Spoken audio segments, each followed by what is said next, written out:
This is Greg Henthorne with The Greg Henthorne Show, where I talk to authors and creators about their creative process to help you be more creative.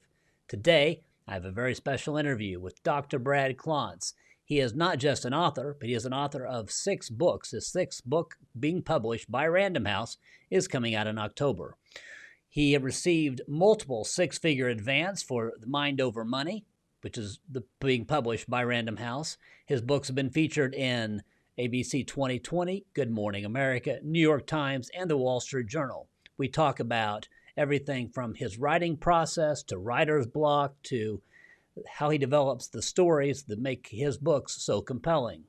As a side note, I recorded this interview 4 hours ago, right before I received my upgrade in lighting, so I look a little washed out, but it doesn't detract, hopefully, from Brad's terrific material. Please enjoy.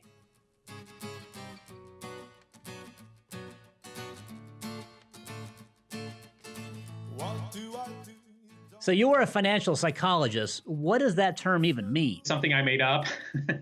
But I'm a clinical psychologist, so that was my training. I have a doctorate in clinical psychology.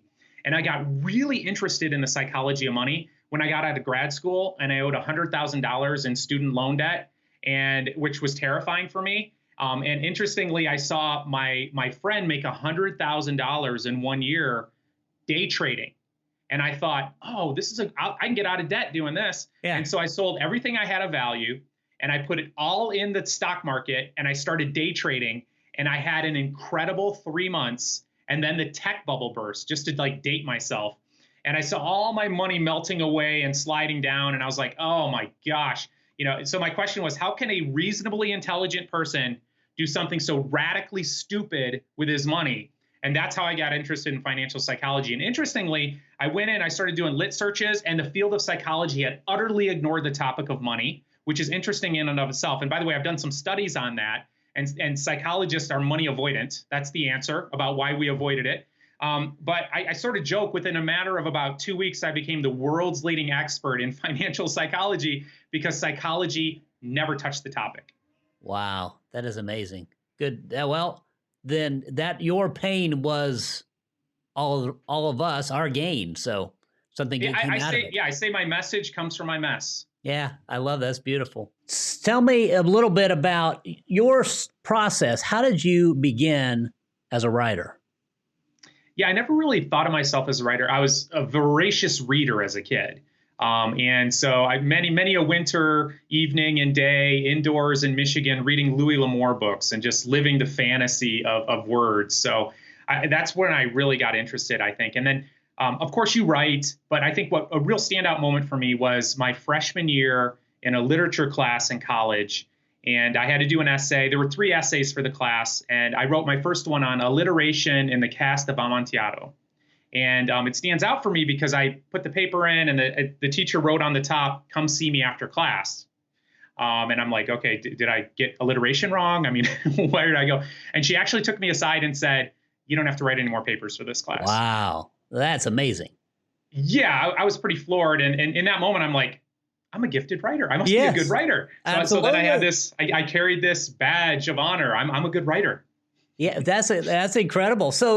So then, as a gifted writer, I'm guessing that you've never needed a red ink to touch your manuscripts. Yeah, that's what I thought for a while. And then I have a doctorate in clinical psychology, and so I entered graduate school. And one of the first classes, I turned in a paper on the myth of mental illness. I remember that paper too, which I thought was beautifully written. I mean, it was flowery. I just took the reader on a journey. Very, very excellent story, I thought. And I got the same thing. Please come see me after class. And so I went and saw my professor, and ready to get the accolades, and she basically told me it was awful and marked the whole thing up and told me to rewrite it and gave me some really profound advice. By the way, it of course shattered my image of myself. But essentially she said, "What are you doing here? Like this, you need to be more concise. You need to tell the reader what you're going to tell them what it is, and then tell them what you told them." And for whatever reason, that really took me to the next level, because I think I had a way of expressing myself and painting a picture, but then I was able to do it in a way that was consumable and that people could understand and they could use. how has the writing that you do now, what is the difference between in your growth as a writer from that point until now? Do you see, is it along the areas of subject matter, your presentation? What's the trajectory that you've seen the most growth? Yeah, so for me, I had to write in academia first. So that's what I was doing. I was writing peer-reviewed journal articles, but I come from a working class background, and so one of the things I think I was always pretty good at doing, well, essentially, is because I'm trying to understand what this means. And so for me to understand it, I have to put it in simpler words. And I actually think that's really helped me because I tend to write academic papers that have won awards. And I think part of the reason is because I'm writing it so that the average person can actually understand what I'm saying. And to me, that's my duty. That's my job, is to take complex ideas and make them simple so that the reader doesn't have to sit there and get stuck on a sentence, for several minutes. And so that's been a big part of it. I think the challenge for me more recently has been, so I'm a subject matter expert. So I'm the world's leading expert in financial psychology. We're the blending psychology and money. So the subject matter I've got down. But I think the creative edge for me is telling stories, like trying to find a way to express a story. And typically these stories are clients that I've worked with, and not just laying out the facts, but painting a picture. So that's been the exciting challenge actually for me. So that's interesting. So the power of story. How do you construct your stories? Because you're dealing with real matter, with real lives of real people, putting them into a story form that connects.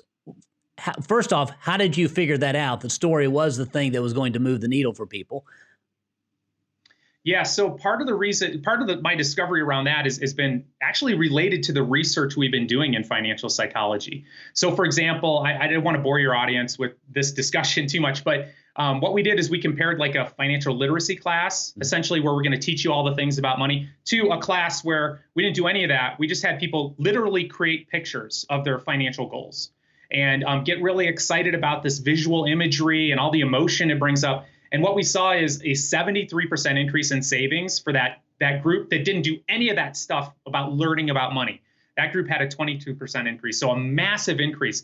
And so it's so motivating. And my new book is actually talking about this relating to money. But really, essentially, what drives human behavior is emotion. And how do you capture that emotion? It's by painting pictures. It's about telling stories. That's the part of our brain that makes all of our decisions. And so for me, that once I discovered that, that's the mission. Is like, you want to drive home a point. It's not just about the information. It's like, yes, save for retirement. Okay, fine. Everybody already needs to know that. But having somebody create a picture of their retirement and helping create that picture for them in words, that's where you get the biggest bang for your buck in terms of impact, which is what I'm really trying to do in my writing. I'm trying to actually change people's lives around money. And so that's my goal. And so that's the challenge. What is the thing about, and having read a few money books in my life, how do you tell the stories in such a way that they're both realistic and captivating? I mean, how much fleshing out do you do? What is that balance, and how do you walk that line? Yeah, for me, I try to keep the anecdotes a little bit shorter because I'm not exactly sure what's going to connect with people. Mm-hmm. So if I'm, for example, telling a story about a middle-aged woman, somebody might already be like, well, that has nothing to do with me. So I try to keep them actually concise. And then there's something that I learned in media training. So for my first book, my first book was actually an entire metaphor. So my first book was The Financial Wisdom of Ebenezer Scrooge. And so we took Dickens' story and we just weaved in all the psychology of money throughout it, which was a fabulous metaphor to wrap it around. It actually worked perfectly. But what I try to do is I try to keep it short. And then in my media training there, I learned something called the dip. And the dip is a way of storytelling in just a matter of a few sentences to inspire people and to motivate people. And essentially, it's like you start with like, I used to be here, things were going okay, and then this thing happens, and then I found this solution, and now here I am. So I'm even further evolved. And so I'm trying to actually attach it to that story arc, which, by the way, I'm not an expert in fiction, but it seems to me that's how most story arcs are, right? Somebody's just trudging along, and then some major challenge happens, and they fall down, and then they meet some sort of mentor or some sort of solution, and then they're better off for having had that journey. And so when I'm doing storytelling, when I'm telling my own story, when I'm telling other people's stories, I'm keeping that dip in mind. What is this, the ideas for these stories, where do they originate? when you come across a concept and then you figure out how to throw characters at the story, or something happens and someone you're talking to and you say, oh, there's a dip story. So does the anecdote come first, or does the principle come first? It happens both ways for me. So I work directly with clients. And so that's low hanging fruit, right? So I'm actually right there in the middle of stories with people. And so as I'm writing about a concept, I'll be reminded of a client. The other thing is, since I have this whole financial psychology mindset, it's almost like everything I read is like fodder. And so, for example, I read about in my new book, it's called Money Mammoth, and I'm talking about like our prehistoric brain and its relationship to money. And I ran across this story about how they raised financially literate and motivated children in ancient Rome when they're the richest, wealthiest, most spoiled kids on the planet. So the question is, how do you get these kids out of bed, get them motivated? And frankly, a lot of them went and risked their lives, fighting in wars miles and miles away from home. And so became really fascinated with how do you raise kids to do that? And so just as an anecdote, they have something called an ancestor room in all the houses. So imagine, Greg, being a little kid and your dad takes you into the hallway and says, so your great grandpa, he was a senator and he conquered these people. And if you see here, those are the shields and the swords from all the people he killed in defense of our country. Here's your grandfather. Here's going back for like 6 or 7 generations. And then they say, so Greg, what are you going to do to take our family to the next level? Just as an anecdote, as a psychologist, I'm like, wow, that sort of family legacy, and that story was just palpable for me. And so for example, having that mindset, I find stuff in history that relates directly to money. Does your mind? So it's interesting. You get stories from both looking at principles, looking at history, and from interaction with clients. Does your mind ever turn off? In other words, are you always looking at things through the filter of how do I write about this? Or is it a gear shift that you actually have to switch on? For me, it's actually a gear shift. And so I have I think this might be typical of a lot of writers. I don't have writer's block, but I have a hard time blocking out time for writing. And it's like I actually enjoy it it's an immersive experience. Let me put it that way. It's almost like taking a trip, right? And so it's like, you're going to pack your bags because you're going to be gone for a while. And this is kind of what happens to me when I'm writing, where it's almost like going into another universe. And I actually experience time distortion, which is it's like almost like a hypnotic trance I get into. Flow, hours right? Past. What? Flow? Yeah, flow. And so it takes some time for me to get into that flow. And then I stay there for frankly a long time. But there's sort of like, it takes time to get in, it takes time to get out. So what gets you in there? And is it that when you get out, is it because of interruption, or is it mental fatigue? So I do best when there's pressure. And so I actually construct deadlines. So it helps when it's the publisher's deadline, because you envision this whole group of people waiting for this thing, so you better get on it, Greg, So I actually do really well with deadlines. So whether they're self-imposed or other people are imposing them on me, because it takes some time and energy to get in there. But then when I'm in there, I absolutely love it. One of my favorite quotes, and it's definitely, I'm the same way in terms of deadlines. But my favorite quote is, "Nothing focuses the mind like being hung at sunrise," and that this is, I think, true of many writers. So then, you come out of it whenever you get to an end, or is it when you meet that deadline, then you give yourself space to simply relax? Yeah. So for me, it used to be that it would go late into the night. Now I have young children, so it's usually like, "Hey, where are you?" from my wife. Yeah. Like, okay, all right. I got to reorient and go back. And so that's actually been a challenge too. And I think everyone has this sort of challenge. It's like, how do you fit it into your life?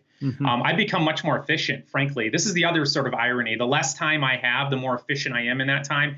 If I know I have all 8-hour uninterrupted day to write, I'll probably waste a couple hours, to be honest, getting into it. Whereas if I have a 4-hour block, I get right in there and I get to work.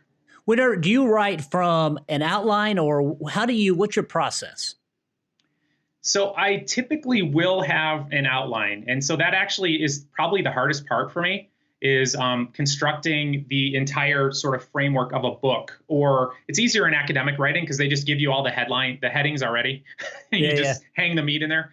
But for a book, it's like, I'm always thinking like, around 10 chapters or so. And then with each chapter, 5 or 7 main points. And so I try to structure that out. And then it's actually just go time, and I just write the whole thing. And you don't experience writer's block, but you have to. There got to be places where you suddenly. First off, why don't you experience writer's block? You don't believe in it? I don't actually. Well, I believe it exists. It's just I don't believe it for me. Like I'm not going to join in that sort of mindset. Frankly, I don't want to join into that mindset. I don't like to think about anything blocking me. So for me though, it's essentially like and you know this hack too, but just start writing. Mm-hmm. Like actually editing is so much easier, and so I just start writing. And I don't let that stop me.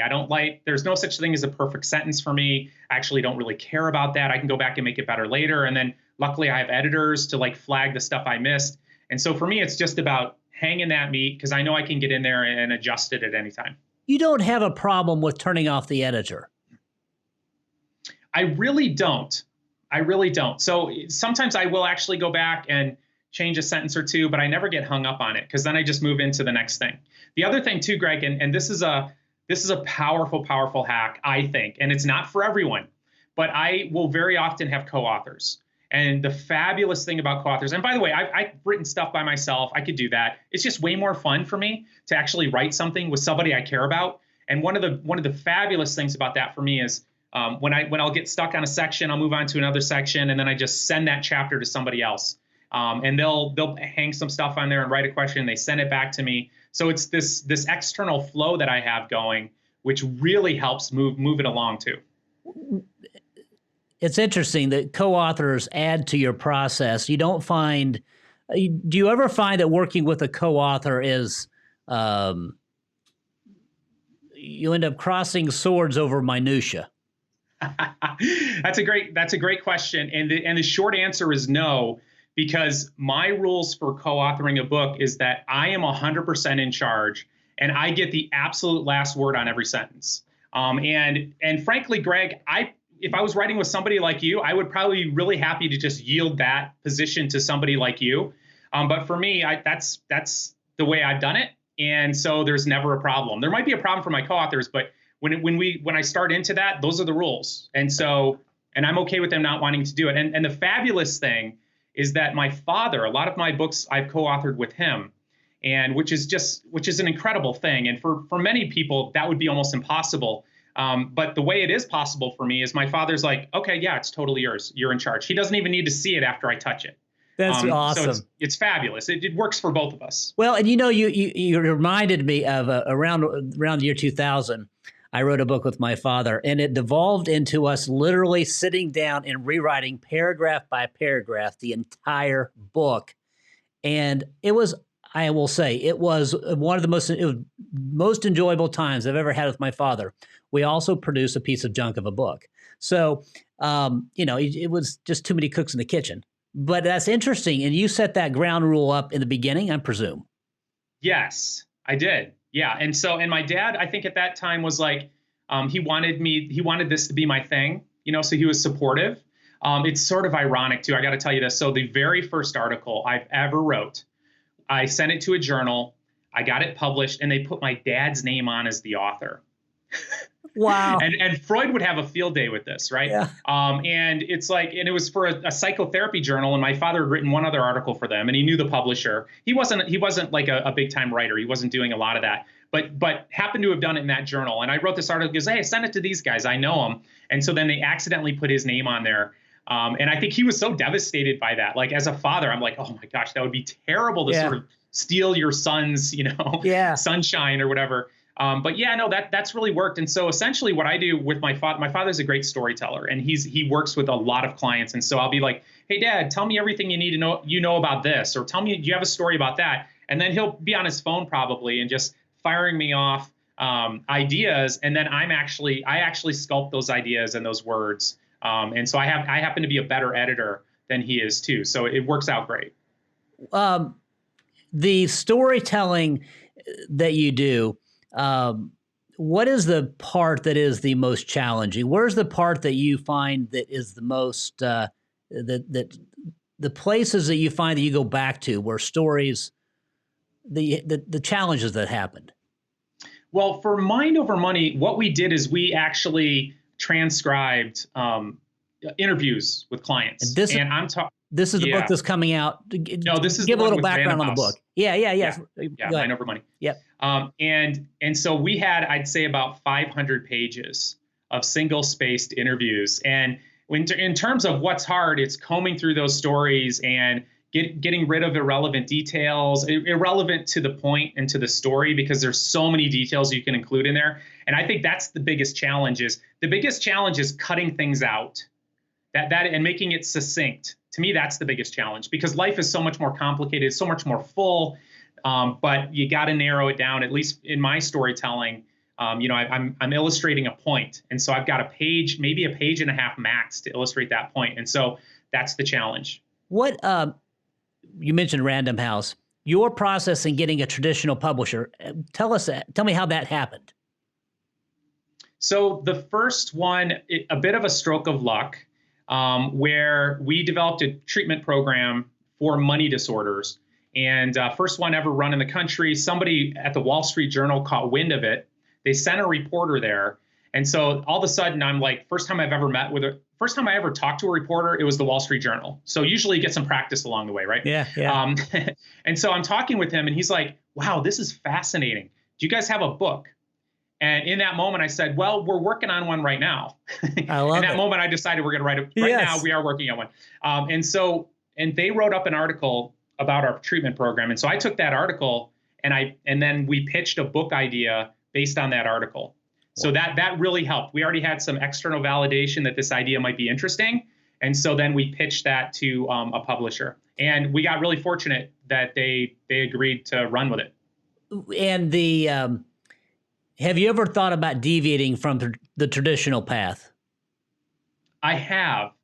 And so perhaps you've heard the phrase that there's no money in writing books. I don't know if you've ever heard that. And it might not be true, because I know you're a publisher. No, it is. You know, there's another saying that for every publisher, the best thing that can happen is either a flood or a fire to your warehouse, because then 100% of your inventory is sold. Oh, that's great. I love it. So my philosophy actually is, so I've had some fairly large advances. So I've had multiple six-figure advance for a book. And I would say that if you get one of those, you might just want to say yes and go with the traditional publisher. But I've also, even though you get that, there's no guarantee that anyone's going to be at all interested in your next book. I mean, Mr. Fancy Pants with your New York agent, who I have. And sometimes, I'm not sure my agent would even answer my phone call if I tried to call her, right? That's just how the industry works. And so, this is going to be my sixth book. I'm signing on for a seventh book with a traditional publisher. But I'm also really interested right now in actually self-publishing, because frankly, this is the other thing that is true for authors. I've never met an author yet who's super happy with how their publisher marketed their book. And they felt like they got full attention, and they felt like they were taken care of. And so this is another mindset, don't let that bother you, because I've never met anyone. And one of my friends, he got to number 11 on the New York Times bestseller list after being on a very popular late night talk show. It's Colbert Report. And he went to his publisher and said, hey, look, number 11. Do you think you could throw some money in marketing this? And their answer was, if it was in the top 10. And so when I heard that story, I was like, okay, so just lay off being concerned about that. And I'll tell you with my first book too, Greg, I literally spent 3 hours a day for 6 months marketing my book. Wow. I went to every newspaper. I think to the top 500 newspapers in the United States. I spent time finding a business reporter who wrote similar area. I pitched each one of them, and it frankly ended up in hundreds and hundreds of publications, which really helped me get my next book deal. So that's interesting. How did you come up with that strategy? What helped you know how to market your own book? Well, I think I had heard enough stories about people being really upset with their publishers. So one of the things I did is, just before my book came out, I interviewed some authors And by the way, this is a fabulous hack in every area of your life. It's one of the things that I talk about in financial psychology is find somebody who's a step or two ahead of you and find out what they did. And so that's exactly what I did. And I didn't know any authors except I found somebody in a bookstore and I'm like, oh my gosh, this guy graduated from Wright State University where I graduated from. I think, and so I just randomly sent this guy an email. I found his email and I said, hey, I graduated from the same program with you. I've got a book coming out. I wondered if I could just pick your brain. And so that's exactly what I did. And I spent 30 minutes just taking notes. And I think I got my mindset right there. And he basically said, nobody's happy with what the publisher does. If you want to sell books, it's on you. And so I actually took that on. He even told me about book signings in bookstores. And there's nothing worse, Greg. There's not a lot of these happening now, but there's nothing worse than sitting at a table with your random book as people are walking into Borders and you're like, are you interested in ghost stories in the in Asia or whatever, right? Yes. It's like, no, they're not. Of course they're not. And you're making them really uncomfortable, right? And so I've done a few book signings, but I took his advice and I made it an event. So I made sure that I was doing media interviews ahead of time. I made sure that I was doing a talk about my topic, and then I marketed that book signing myself. Otherwise, you're just going to sit at a table feeling useless and terrible about yourself. Your number one advice to someone who wants to become a writer, and a published author, what would be the thing that you would say to that person who says, I have this idea, I'm a professional, I want to begin this road? What would you say to them? I would say that don't talk to anyone who's never done it. Like, don't get your advice from people who haven't done it, because they're going to tell you how hard it is and how impossible it is and blah, blah, blah. You don't want to talk to those people. If you want to do this, you want to find somebody who's done it. And again, they don't need to be a New York Times bestselling author, but somebody who's published something, because they're going to then tell you, they're going to have this mindset. Oh, of course you can do it, Greg. Of course you can, and this is how you do it. And so I just wouldn't let that mindset stop me. And there are so many different ways to do this too. You could work with an editor who you talk to them and they put the words into writing. I mean, there's so many different ways to actually publish. If you're a professional and you want to publish a book, so many different ways to do it. But that's number one. And number two, you can't think of it as a money-making thing in and of itself. So it's not like you're going to publish a book, you're going to put it out into the world, and you're going to sit back and wait for the accolades and the money to flow in. That's not how it works. I will tell you this, in my experience, a book is the absolute best business card you can possibly have. But having a stack of business cards in your basement gets you nothing, right? So you have to get out there and you have to meet people and you have to show them that business card. And so you really have to look at it like, I am the marketing director. I am the marketing department. And if your publisher does anything or whatever, great. That's just gravy. But sort of taking that on yourself. The other thing I would say is platform. So if you do want a publisher to publish your book, they don't want to tell you about all the ways they're going to get books sold. They want you to tell them about how you're going to get the book sold. Those are the authors they want. They want authors that have a platform, that have an audience, that have a pipeline for sales already. That's what excites them. Perfect. That's beautiful. Well said. Tell people who don't know your platforms, because you're big on a lot of them. So tell us, how can we find out more about you? Well, don't I look like the average TikTok star? Whatever and it's kind of funny. So I've been on social media for a while, right? So I'm on Dr. Brad Klontz on Twitter, on Instagram, on Facebook, on YouTube. But TikTok has actually been the place where I've really taken off lately. And so I have actually fairly large following, as you do, Greg. That's how we met. And again, it's a writer's challenge there too. So the challenge there is take this concept, boil it down into 15 seconds, and make it entertaining to teach. And I just love challenges like that. You do, and assuming that TikTok is around in 45 more days, then we'll continue on this journey. It's been good seeing you, my friend. This has been thoroughly enjoyable. Thank you for taking the time. My pleasure and my honor, Greg. Love talking with you. Sometimes I say that I'm fine, but that's not all the time. You can see my colors fade away, and you know that you're